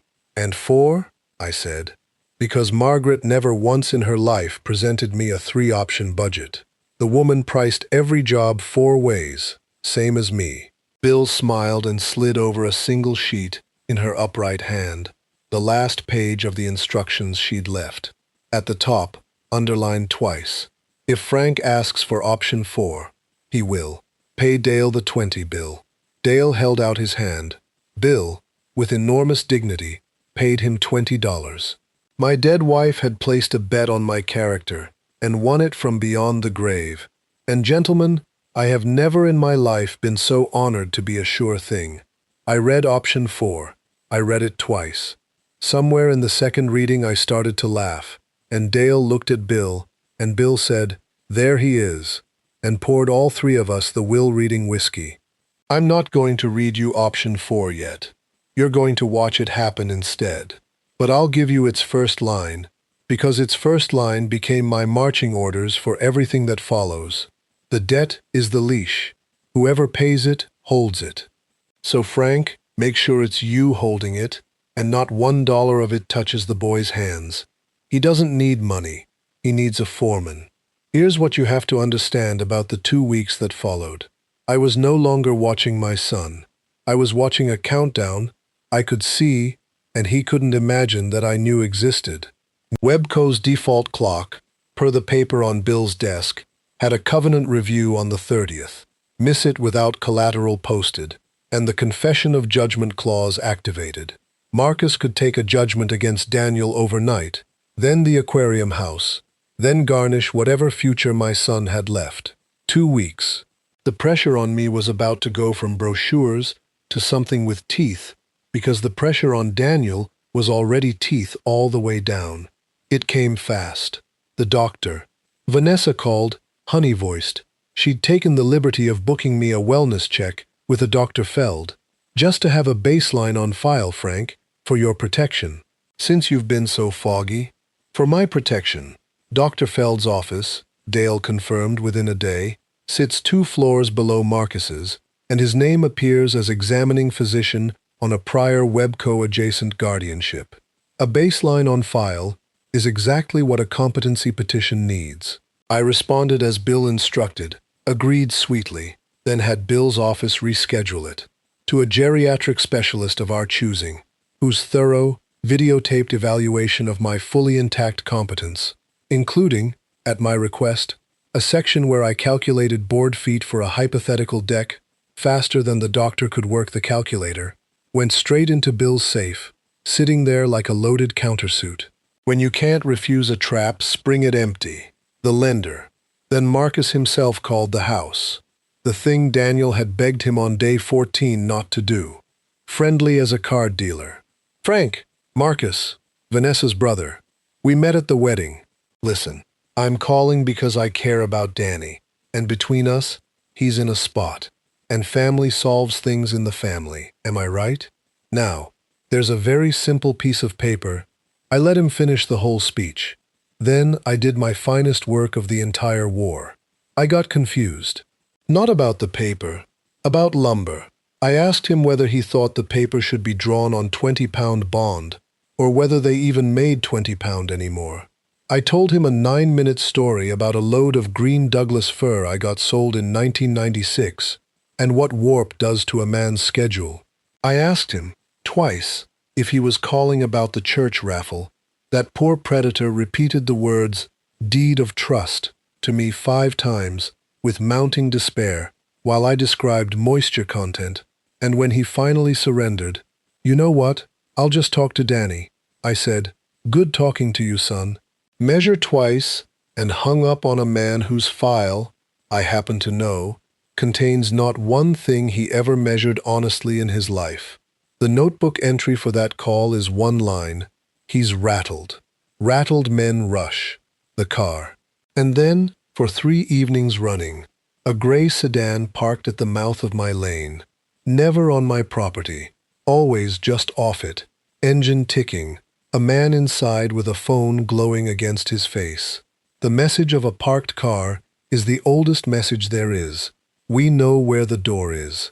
The 4th evening, Dale Purcell's truck parked directly behind it, nose to bumper, and Dale got out and walked up to the driver's window with his retired sheriff wallet open, and had a conversation I couldn't hear from my porch, but could read perfectly in body language. One man shrinking, one man pointing, once, at the road out. The sedan did not come back. Dale accepted payment for this service in pie, and declined to discuss it further, saying only, as he took seconds, Fella needed directions. I tell you this beat for one reason. If the pressure on you ever escalates from paperwork to presents, from folders to parked cars, that is the moment you stop handling it alone and start building a crew, whatever your crew looks like. Mine looked like an 81-year-old lawyer and a filing cabinet with a badge. Yours might look like a niece and a doorbell camera and the county elder abuse hotline. Doesn't matter. Nobody frames a roof alone. Even I had inspectors. The rush. And rush they did. 2 days later came the visit that ended the game, though none of us knew it walking in. Daniel came alone. No folder, no script. And the moment I opened the door, I saw it. The mask wasn't slipping. It was gone. My son looked like a house after a fire. Structure standing, everything inside burned out. He sat at the kitchen table, at his spot, the spot with 30 years of his elbows in it, and he put his head in his hands, and he said, "Dad, I need you to sign. There's no angle this time, no notary. I need it. If I don't have collateral posted by the 30th, I lose everything. The house. Maybe worse than the house. You don't know these people. Dad, please, please. It's just a house. It's just a house." Every cruelty in this story, I had taken standing up. That one bent me, because it wasn't even malice. Malice I'd braced for. It was worse. It was true. For him. Somewhere in 2 years of drowning, the house, the banister his mother sanded pregnant, the pencil marks, the thistle patch where I spread my arms and saw a kitchen, had honestly become, to my son, just a house, a liquid asset, an exit. And sitting across from him, I felt the ground of option 4 settle under my feet, because Margaret's page had projected this exact moment. "He will eventually come without the folder," she wrote. "Broke men always do. The folder is the first thing shame drops. That's your door, Frank. Don't walk through it with money. Walk through it with the question." So I didn't comfort him, and I didn't refuse him. I reached across the table, took my son's hands out of his hair, the way I did when he was 7, and the Pinewood Derby car wouldn't roll straight, and I said, "Sunday dinner, both of you. I'll have my answer about the house on the table. I give you my word. But Daniel, come hungry, and come honest. One of the two is required." He looked up at me with his mother's eyes in a stranger's face, or a stranger's eyes in his mother's face. I'd stopped being able to tell, which was precisely the problem, and he nodded. And that is how everyone finally came to Sunday dinner. My son, out of desperation. His wife, expecting a surrender and a signature. And me, with a notebook, a letter, a lawyer on standby, an investigator's file, a trust like a bedrock shelf, and one question my wife had left me, folded inside all the others, waiting since April to be asked out loud. "Set the table with me. It's time." You don't walk into a battle dinner without preparation, and I had 5 days. Option 4 had a list on it. Of course it did. I married the list, and I worked it the way I've worked every punch-out list of my life. In order, checking each item twice. Item 1. Carol. I drove to my sister's with the notebook and Dale's file, and I watched 45 years of her faith in her nephew have the worst afternoon of its life. Carol had believed Daniel. Of course she had. He's persuasive and she's kind, and that combination is the entire business model of what was being done to me. I showed her the phone logs against the Thursday call. The roof invoice, my roof, my invoice, warranty to 2049, against the dying shingles. The Willow Creek brochure against the August appraisal, marked pending transfer of title. And last, the draft guardianship petition, with the blank paragraph waiting for corroborating observations from family members, waiting specifically for her. Carol read that paragraph 3 times. Then my little sister, who taught kindergarten for 31 years and says sugar instead of swearing, said a word I had never heard her say in 7 decades, stood up and asked exactly one question. "What do you need me to do, Frankie?" "Come to dinner Sunday," I said. "Sit at the end. Say nothing. Witness." because here is a thing I'd learned from watching them work on me. A man alone can be rewritten. Confusion can be planted on him, stories grown over him. But a witness with a notebook changes the physics of a room. They'd built their whole campaign on my solitude, the helpless widower, the man who never did the taxes, alone in a big house. I intended to repeal it. Item 2. Bill. Sunday at 6. Bill Hendricks would be at his desk with his phone on, a countersuit packet ready, and Option 4's masterstroke, a fully drafted, signature-ready settlement of the Webco debt. Not a check to Daniel. Margaret had underlined it twice. Not $1 through the boy's hands. A direct payoff. Trust to Webco, contingent on Marcus signing a full release, and Bill added this flourish himself. A covenant never to lend to any member of my family again. We don't just fill the hole, Bill said. We confiscate the shovel. Item 3. Marcus. This one I insisted on, over Bill's objection and Dale's raised eyebrow. On Thursday, I called Marcus Webb and invited him to coffee. Just us, man to man. He came, because curiosity is a predator's weakness, and he sat across from me in the diner booth with his card dealer smile, expecting, I imagine, more stories about Douglas fir. Instead, the foggy old carpenter slid a single sheet across the table, a summary of the Webco file, 6 loans, 4 seized properties, the confession of judgment clauses, the cross-collateralization reaching for my house by name, dated before my wife was sick, and beneath it, the letterhead of the state banking regulator on a draft complaint, assembled with a thoroughness that would have made a retired sheriff's investigator blush if that man blushed. Marcus read it. The smile held for 1 page, wobbled on the second, and landed somewhere around his loafers by the signature block. Here's Sunday, I told him, and I did not raise my voice, because in 45 years I never once raised my voice on a job site. You just hold up the level and let the crooked thing look at itself. You'll receive full payment of Daniel's balance, the legitimate balance, principal, and lawful interest, which my lawyer calculates at some distance south of your number. You'll sign a release and a covenant, and this complaint stays in my drawer for exactly as long as you stay out of my family. Or, you can chase my son into a courthouse waving that paper of yours, and we'll all find out together how it reads under fluorescent light. Your coffee's getting cold, son.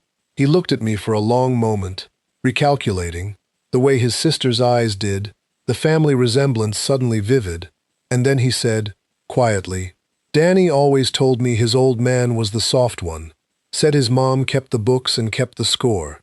His mother priced the world, I said, and loved it anyway. I just build things. And Marcus, I've demolished things too. The permits for that are easier than people think. Item 3.5, the rehearsal. Saturday evening, Bill came out to the house with Chinese takeout and made me practice. I'm serious. An 81-year-old attorney sat in Vanessa's chair and played Vanessa, chillingly well, I might add. 50 years of depositions is 50 years of studying the species, and through every counter at me, the real one might throw. The trust is challengeable. Undue influence on a dying woman. Answer, challenge away. The drafting attorney, the 11-month paper trail, and a videotaped Margaret Delaney explaining her own trust to camera. Bill's precaution, God bless him, will enjoy meeting you. We only ever wanted to protect you. Answer, protection doesn't order appraisals in August. You're tearing this family apart. Answer, and Bill made me repeat this one until I could say it level. No, dear. I'm the one who set the table. We ran it twice through. Then Bill packed the cartons, paused at the door, and gave me the only piece of non-legal advice of the entire war. Frank, tomorrow night, whatever happens, don't chase the last word. People who've lost always reach for the last word on the way out. Let her have it. The last word and a car in the driveway is all she's leaving with. Item 4. The last line on Margaret's list, in smaller print, like she'd almost decided not to write it. Make my pot roast. The recipe card is in the green desk, second drawer, filed under D for dinner, emergency. Whatever he's become, the boy is still in there. And the boy remembers what Sunday smells like. Fight fair, Frank. Use everything. P.S. Brown the onions properly or don't invoke my name. So on Sunday afternoon, a 70-year-old carpenter stood in his kitchen, in his wife's apron. It was the only one. I'm not sentimental. It was the only apron, and made her pot roast from a recipe card indexed under emergency. I browned the onions properly. It took 3 tries and the smoke detector's opinion, but I browned them properly, and the house filled up with 1995, and I set the table with the good plates, and at the foot of it, where Margaret sat for 39 years, she refused the head. She said the head of the table was a myth invented by men who'd never cooked. I set her place. Plate, fork, her chair squared to the table, her reading glasses beside the napkin, where they lived. Petty? Maybe, but I'd learned something in a month of war. Every object in a room testifies. Their side had brochures and pens and folders. My side had a pot roast and an empty chair with reading glasses beside it. We would see whose exhibits held up. At 6 o'clock, headlights in the lane. Early, both of them. Vanessa carrying wine and a leather portfolio, Daniel carrying nothing at all, which I chose to read as a good sign. Carol was already seated at the end with her hands folded, kindergarten teacher serene. Lily, by design, was at a sleepover. Whatever happened at this table, it would not happen in front of her. Vanessa stopped 2 steps into the dining room. She'd seen the place setting at the foot of the table.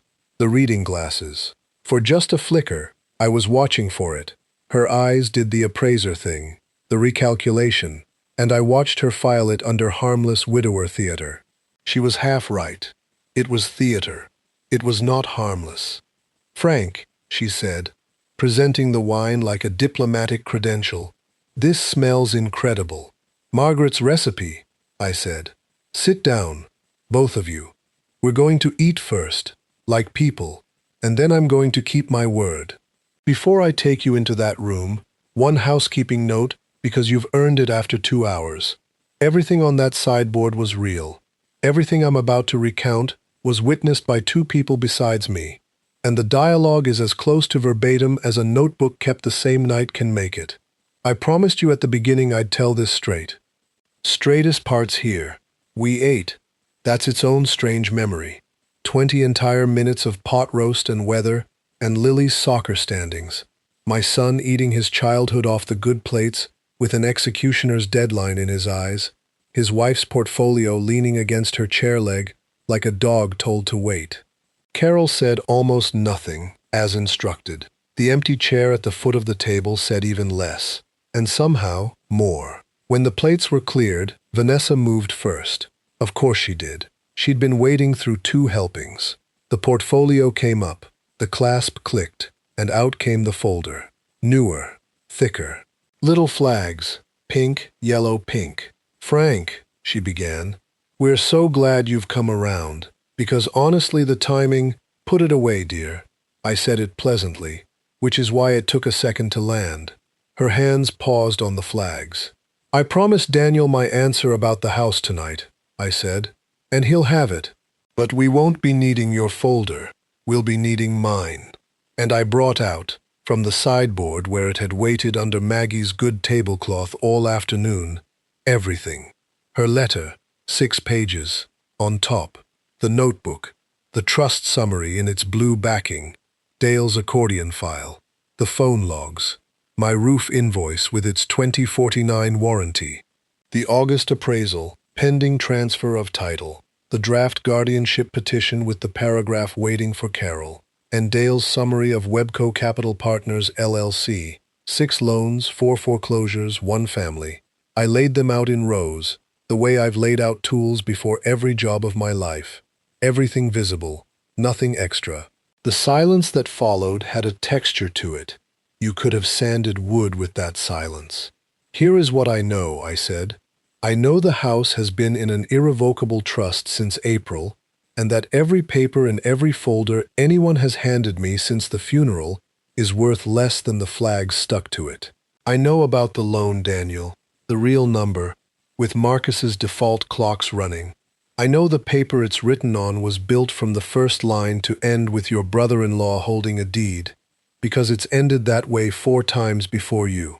I know about the appraisal of my home ordered through your license, Vanessa, in August, while my wife was alive down that hallway, while I carried that appraiser's gear and gave him water. I know about Dr. Feld's baseline, and the petition it was for, and the Thursday call that never happened, and the stove I never left on. And I know, I looked at my son, about the phone call in your old bedroom. He can't even do the taxes. The property covers everything, with room left over. Thin walls, son. I kept them thin on purpose. The money went into the bones. Daniel's face went through 5 expressions in 3 seconds. I've had a year to name them since. Confusion, denial, terror, arithmetic, and then the last one, the one that stuck, the one I'd been praying for since the sewing room at midnight. Shame. Real, thermal, boyhood shame. The kind that had started this whole avalanche 2 years ago and had finally come out of hiding to face daylight. Vanessa's face did none of that. Vanessa's face went straight to calculation. You could watch it behind her eyes, a GPS rerouting after a missed turn. And what she said next, she said in a voice I'd never heard from her, flat and quick. The diplomacy gone like a coat shrugged off. Whatever you think you have, an irrevocable trust executed months before death by a terminally ill woman on opioid painkillers, is absolutely challengeable. Undue influence, diminished capacity. Daniel, do not say anything. We are leaving. Vanessa. It was Daniel. First word he'd spoken since the folders came out, and it came out in a voice I hadn't heard from him since he was 16, and told a referee the truth about a line call. Stop. She didn't. Momentum is a strategy's last asset. Daniel, think. Think about the 30th. He's sitting on everything we need, and he's telling you he'd rather watch you drown. I said stop. He was gripping the table edge. My table edge. Thumb finding, I'd bet my life, the little divot he made with a Matchbox car in 1993. Look at what's on the table, Van. Look at it. The appraisal is from August. Mom was alive in August. I didn't order that. Tell me you didn't order that in August. And his wife looked at him, measured him, one final appraisal, and made the professional's choice. She declined to answer, and pivoted back to me, cold and procedural. This conversation is over. Frank, you'll be hearing from our attorney about a competency evaluation. What happens next is on you. Marcus signed the release Friday, I said. The rerouting stopped. Full stop. And I will confess before you all that I enjoyed the next 10 seconds in a way I intend to discuss with no pastor whatsoever. The legitimate balance was paid Friday morning, trust to Webco. Direct, I said. Not $1 through Daniel's hands. That part will matter in a minute, son. Your brother signed a full release and a covenant never to lend to this family again. And in exchange, a certain regulatory complaint stays in my drawer. So there's no debt, dear. There's no deadline. There's no collateral to hunt. And as for the competency evaluation, there's a videotape in Bill Hendrick's safe of me calculating board feet faster than a doctor with a calculator, filed right next to a videotape of Margaret Delaney, sharp as a chisel, explaining her own trust to the camera. So there is nothing left here to manage, which I believe concludes your business at this table, though you're welcome to stay for the part that's family. Vanessa looked at the documents, at Carol, witnessing, at the reading glasses beside the empty plate at the foot of the table. And I watched this happen. For the first time since 2015, she appraised this room correctly. Every object testifying. Nothing here was hers. Nothing here was ever going to be hers. And staying one more minute had no yield in it. She stood, took the wine back, God love her, consistent to the last, and reached for the last word, exactly as Bill had predicted. This family was broken long before I got here. I let her have it. The last word and a car in the driveway is all she was leaving with. The door closed, an engine started, a marriage, quietly, declared its final balance in a gravel lane. Carol got up without a word. Kindergarten teachers move at the exact speed of what a moment needs. Cleared Vanessa's untouched place setting, carried it to the kitchen, and came back with the pie. 3 plates. She set a 4th slice, I noticed, at Margaret's place, beside the reading glasses, which is liturgically incorrect and emotionally perfect, and dared either of us with her eyebrows to comment. And then it was just us, a father, a son, an aunt bearing witness, and an empty chair. And I came around the table, and I sat down next to my boy, and I asked him, at last, the question his mother had left me, the one folded inside all the others since April, not about the money, not about Vanessa, the only question whose answer decided everything after it. Daniel, 40 minutes after we buried your mother, you put a pen in my hand. Look at me now, and tell me the truth in front of your aunt and your mother's chair. Did you know what those papers really were? The hallway clock ticked 11 times.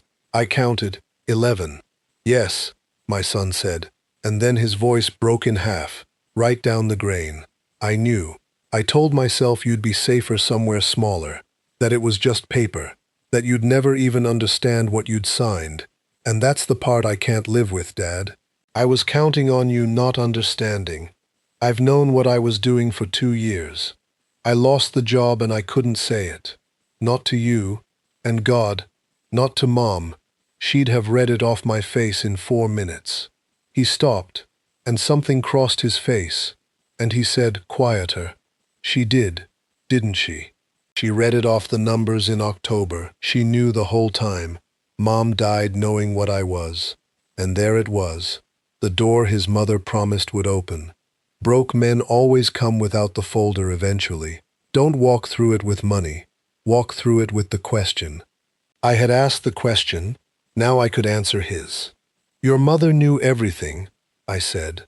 For 8 months, the job, the loans, Marcus, the appraisal, all of it, while you sat at her table. And she never said one word to you, and I'll tell you why, because it's in her own writing. I put her letter into my son's hands. She wasn't writing you off, Daniel. She audited you, found the loss, and then she did what she did with every troubled account in 43 years. She ring-fenced the damage and kept the business open. Read the last page. Read what she left you. Because option 4 had one more paragraph, one I haven't shown you yet either, addressed not to me, to him, Daniel. If your father is showing you this, then it went the way I projected, and he handled it the way I knew he would. Son, I'm not going to talk to you about the money. Money is the least true number about a man. I'm going to tell you what I know from 50 years of keeping books. There is no account so far gone that you close it while the deposits are still real, and your father, pay attention, because you have mistaken him your whole adult life. Your father is the realest deposit this family ever held. You thought I kept the score. I only kept the ledger. He kept the family, the way he keeps everything, quietly, in trust, maintained before it breaks. 500 a month is the number he'll show you. Pay it not because we need it, but because a spine is installed one payment at a time. And when your hands remember whose hands they are, the workshop key is where it's always been, and the man inside will teach you the only accounting I never mastered, how to build the asset back after you've written it off. It's called forgiveness, and his ledger's full of it, and to my permanent professional bafflement, it has never once run a deficit. Balance carried forward, sweetheart. Always, always carried forward. Ma and my son read his mother's handwriting for a long time, some of it more than once. And then Daniel Delaney, 41 years old, put his head down on my dining room table, on the table I built, and wept the funeral he'd been too buried to attend, 3 weeks late, in front of her empty chair and her reading glasses. Carol reached over and put her kindergarten hand on his back. I put mine over his. Nobody said anything. The clock ticked. The house, the witness, the diary written in wood, the underutilized equity, stood around the three of us the way it has stood around everything for 39 years, holding, after the pie, after Carol had hugged us both hard enough to realign vertebrae and driven home, my son and I did not keep talking at the table. There are conversations that outgrow furniture. Instead, without either of us proposing it, we ended up walking out through the wet grass to the workshop, and I turned on the work light, and Daniel stood in the doorway of my cathedral for a long minute, like a man deciding whether he was allowed in. "The key's where it's always been," I said, which is what his mother's letter had told him, and which is a hook over the doorframe, third nail, where it has hung since 1993. He came in. He walked the perimeter slowly, touching things, the level, the block plane, his mother's 200 tidy labels, which tonight read less like organization and more like a philosophy. He stopped at the birdhouse jig, still clamped to the bench from that Saturday in March, and he made a sound I won't try to spell. And then my son asked the question that I think, more than the debt agreement, more than the confession he'd signed that spring, marked the actual turn. "Dad, will you show me the spindle?"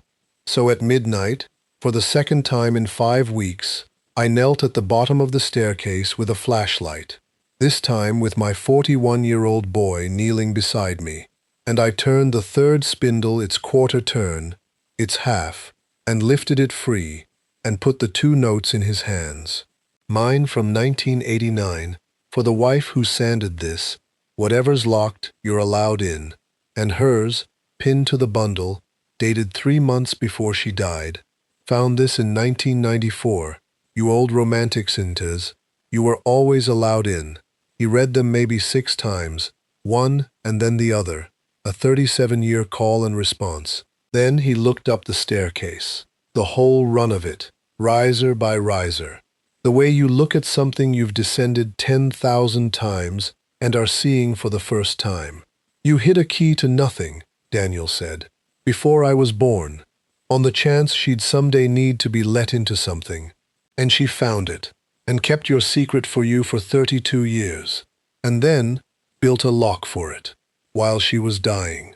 That's the marriage you were doing arithmetic on," I said, gently, but I said it. He nodded. He didn't flinch it away, didn't lawyer it, didn't reach for the folder voice. He knelt there holding 37 years of quiet faith in his 2 hands, and he accepted the full weight of it, and I watched something become load-bearing in my son that had been decorative his entire adult life. He asked if he could put the spindle back himself. I showed him the threading. He seated it, turned it home, and then checked it. Checked it, unprompted, the deadbolt gesture, my gesture, arriving in his hands from wherever those things wait in us.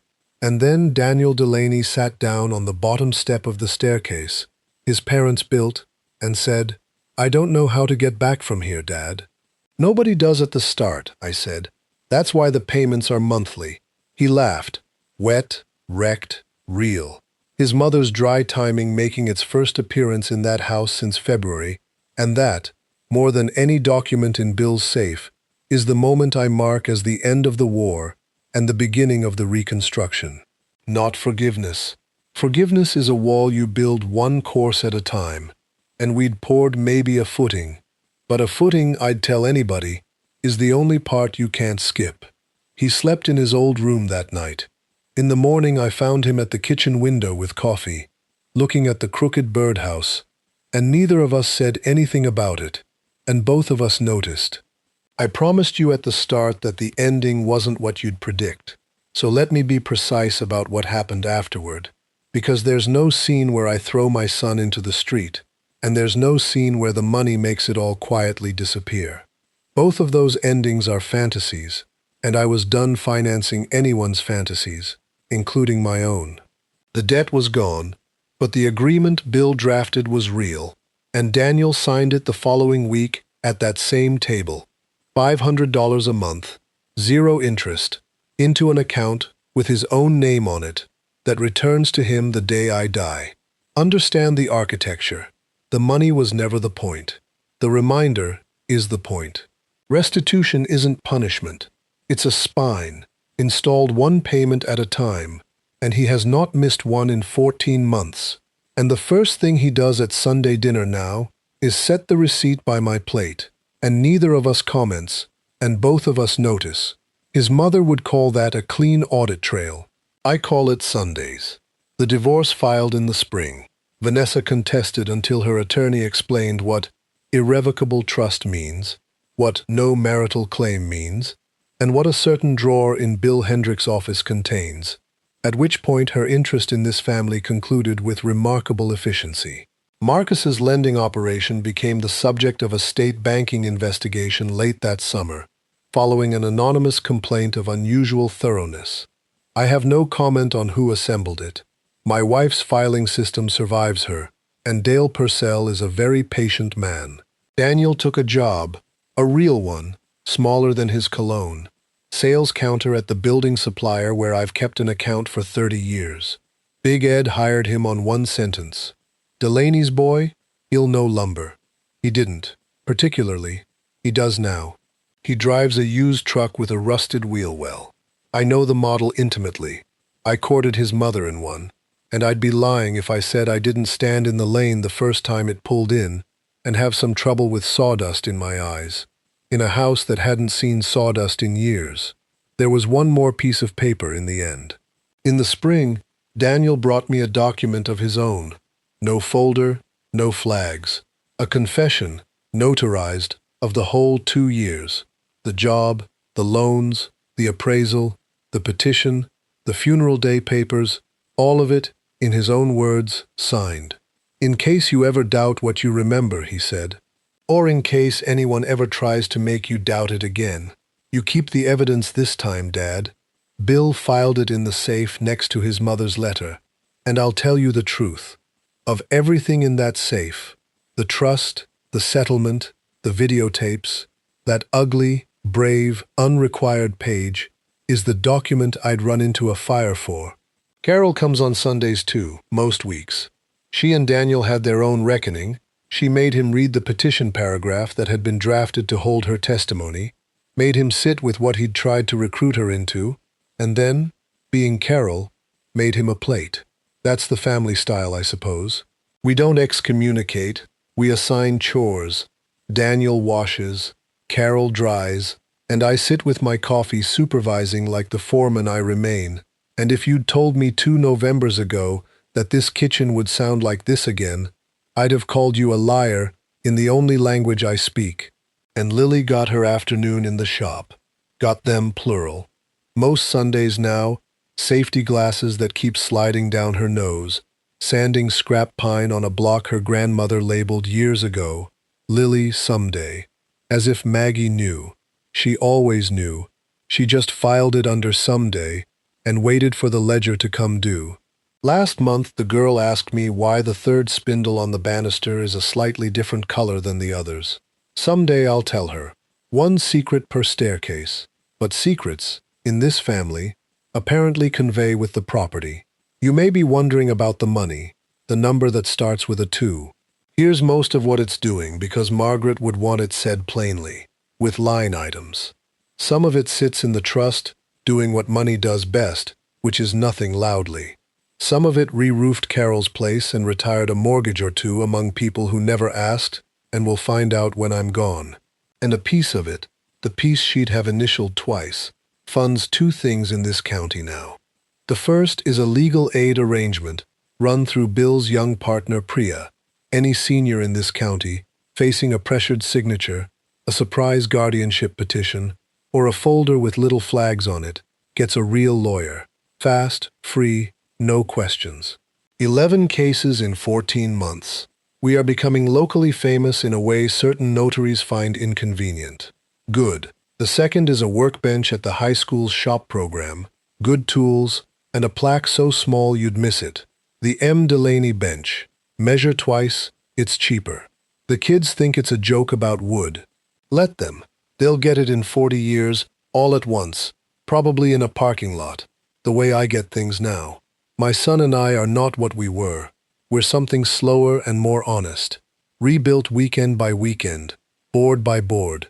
The way I build everything. The way she budgeted everything. Some water damage never fully sands out. You learn to call it character and keep the wood. And the house is exactly where it has always been, around me, level and true, bought by her arithmetic, raised by my hands, saved by her foresight, and full, on Sundays, which was the point of the whole structure all along. So, from a 70-year-old carpenter who came within one heartbeat of signing, here is what I need you to carry out of this story, and I'm going to say it plainly, because somebody listening needs it today, not someday. The day you are weakest is the day the papers appear, not by coincidence, by design. So decide now, while you are strong, who holds your pen. Put your protections in place while nobody needs anything from you, because a lock installed during the burglary is a decoration. If the word time-sensitive ever shares a table with your grief, that is not a deadline, that is a confession. If somebody starts explaining tax law to you in a restaurant with the pen already out, the test is whose lawyer is in the room and whose clock is running. And if your instinct says wait, wait. Grief survives a delay. A signature can't be ungiven. And hear this one especially, you men my age, because it was aimed at me, and it nearly worked. The fact that your wife handled the money does not make you helpless. It makes you unbriefed. Get briefed. Today, while she can still brief you, or from the binder she left, if she was the kind who left one, helpless and unbriefed look identical across a kitchen table, and there are people in this world, some of them sharing your last name, who are betting everything on you never learning the difference.